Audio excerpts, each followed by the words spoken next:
Eric, do you think there's anything in media right now with distribution, with streaming services? I've talked to you about this before, that wrestling could adapt to. Is it constantly changes with how people consume content? Look, if you look at the history, this is again another thing that I want to talk about, on the Strictly Business podcast and the AdFreeShows, is wrestling has always been on the forefront of entertainment. When televisions first became a thing in the early 50s, mid-50s, professional wrestling was one of the most successful shows on network television at the very beginning of television time. You fast forward to the emergence of cable. When cable, became a real thing, professional wrestling was, and still is, one of the most successful things on cable television. Pay-per-view came along shortly after cable television as a result of cable. Wrestling, once again, one of the most popular forms of entertainment on pay-per-view. Now we're in the digital and streaming age. Well, guess what one of the most successful, online digital and streaming platforms in the world is? WWE.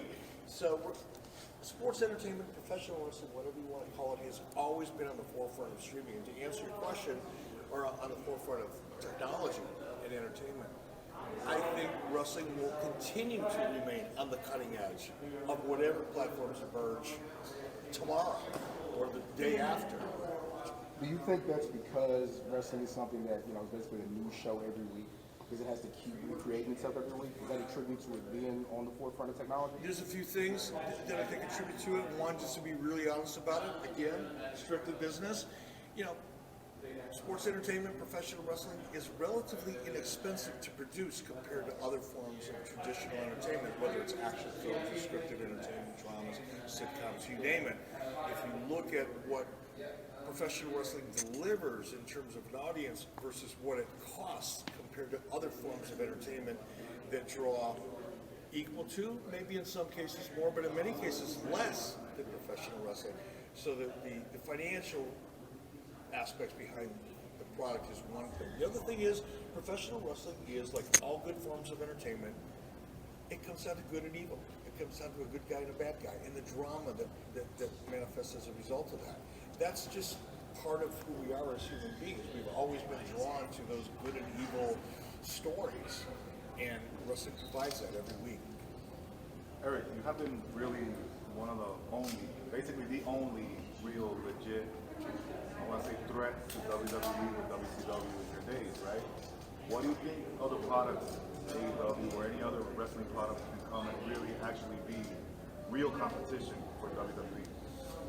If you talk about real competition, you have to define what that competition is. If you're talking about competition in terms of revenues, good luck with that. WWE is such a head start. They're so far out in front of any new emerging company that it would take a generation to really catch up to the revenue footprint. If you talk about global distribution of the product, the footprint of the brand, that too is going to, it can happen, but it's going to take a lot of time. The truth is, I got competitive with WWE when it was WWF, and although they were clearly way out in front of WCW at the time, they weren't so big that they were not vulnerable. And now they've become so big that while they still may be vulnerable, it's going to take a hell of an effort to make them realize you're there. How much would you say, from the creative aspect of how wrestling is handled today, in comparison to how people access media and the immediacy of everything, how much do you think, which way does it come into a difference in today's wrestling product? If I understand your question right, I think the product has evolved, changed, morphed to suit the culture. Our culture expects news. They want to know what's going on all over the world within 2.5 or 3 minutes. They just want the headlines. They don't want the story, right? That's just what we've become. We get our information, on an SMS. Most of our dialogue is digital, so we're processing information so much faster. And entertainment products, wrestling in particular, has to adapt to that. And it's adapting to that by telling stories faster. You go back to the mid-'80s, even to WWE had 4 pay-per-views. WCW had 4 pay-per-views. You had an entire quarter. You had 3 months to build up your stories and your characters and experiment and build great anticipation. Now you've got 3 weeks. Right. So week 1 is the beginning of the story. Act 1, Act 2 is week 2, Act 3 is week 3. Payoff is at the pay-per-view. That's a really short story, and short stories don't resonate the way longer, bigger stories do. I just spoke to Jimmy Hart, who said that there's probably like a library of 100 songs he produced in WCW that actually Turner still owns as opposed to WWE. Do you think there's a market in the future for like music libraries for creators, or maybe it be the producers themselves to sort of license these to wrestling companies? We saw AEW just license the one that holds the Hardy Boys thing. Look, there's always going to be a value in almost any form of content. Hey man, good to see you. It's like, I haven't seen him in a long. I haven't seen a lot of you guys I don't know, but him I know, all right? And him too. I regret to admit it. But there's always going to be value to content, whether it be music, video, NFTs, whatever it is, there'll be value in it. A wrestling-related library, yeah, definitely. Except for Jimmy's music, it just blows. I don't know about Jimmy's. Sorry, Jimmy, I'm just kidding. Hey, baby, I love you. Thanks for giving me a shout out. WCW Saturday night, baby, I love you. So I have a question. So when right now in the era that we live right now with wrestling, there's a lot of talk about sports entertainment and pro wrestling. So how would you be able to define that? What's the balance that you think that wrestling should have right now? I'll tell you what my balance is. If I'm doing an interview for WWE on any one of their networks or something that's associated with them, it's sports entertainment, out of respect. But in my normal course of conversation, it's professional wrestling, because that's what I grew up with. I've never felt the need to try to change the name of it for any reason. So, personal conversations on 83 weeks, my podcast, it's always professional wrestling, unless I'm talking about WWE, and then out of respect, it's sports entertainment. In the last couple of years, you've kind of done TV or media for both, for WWE and AEW. Do you have a favorite appearance over the last couple of years? Nah. You know, it's always fun. Don't get me wrong. I'm always grateful for the opportunity to get out in front of a red light. Even this one, although this one feels more like a firing squad than television. But there is a red light. I see one over there. But look, when I show up, it's a cameo. I'm not involved in a storyline. It's really just a little bit of garnish on the plate, which I'm very grateful for. But it's hard to compare that to,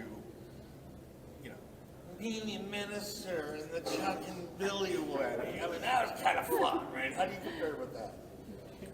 I wanted to ask you about. Do you see yourself doing anything anytime soon with either WWE or AEW where you will be full time? No. No. Number one, look, I'm a realist. As much as I enjoy performing and getting out there in front of the camera, and I'm always grateful to put my toe in the water and make an appearance, that ship has sailed, brother. That's in my rearview mirror, and I'm grateful for it. I'm happy to get up every morning and look at my rearview mirror and think about the things that I've been able to do. But I'm fortunate to not feel so connected to it that I have to have that back in my life. I'm really happy doing what I do. How about backstage writing? Writing backstage? No, because actually, it sounds fun, and it is fun, because the creative process is a blast when it's a healthy one. But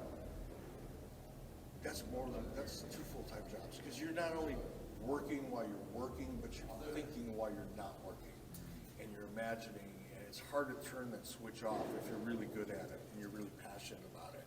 So it's not like you go to work at 9 o'clock in the morning and come home at 6 o'clock at night. Forget about it. I've done my best work at 3 o'clock in the morning in my sleep, and I wake up with an idea. And as cool as that sounds, it's fatiguing as hell. So I'm good right where I'm at, brother. Eric, I wanted to ask you one last question about, the gentleman there talked about, you being AEW and WWE. It felt like initially there was a more rosy relationship with you and Tony Khan and AEW with the appearances, and you've been a little bit more critical potentially recently. What would you attribute that to? Is it more kind of, giving them a fair shake at the start and kind of being more critical of them now? Where did it kind of change for you? It didn't change at all for me. What changed in the discourse between Tony Khan and I was that Tony felt whatever he felt. necessary to come out and say that, you know, Dynamite is where WCW was in 1996. Well, come on, is there anybody here that buys that? You know, WCW was beating the WWE at that time. WCW was an extremely profitable company at that time. WCW was promoting massive pay-per-views at that time. Many of them, not just 1 or 2 or 3 or 4 a year. You can't compare WCW to AEW, but he felt like, yeah, he's got to try to get himself over, so he threw that out there, which was fine. That part didn't really bother me. What really bothered me was when Tony Khan said, well, if Ted Turner knew as much about booking as I do, WCW would have never failed. That pissed me the fuck off. That was so disrespectful. And I gave an honest response to an honest question. And that honest response kind of, you know, created an opportunity for Tony to feel his need to respond, which I understand. I don't hold him against it. Don't him against it for that. But that's where it kind of escalated. But it doesn't have anything to do with my feelings about AEW. I'm a fan of AEW. I'm excited about AEW. I want them to succeed. I see a lot of great things. I said that, you know, long before our little dust up. You know, Conrad would talk about, you know, Dynamite on 83 Weeks podcast. And I would point out the things I enjoy about AEW more than the WWE. But at the same time, if I'm asked a question, I'm going to be honest in my critique of that. But it's not meant to be a shot. It's interpreted as that. And I think Tony's a little thin-skinned, and he took it a little hard. We talk- Tony, win!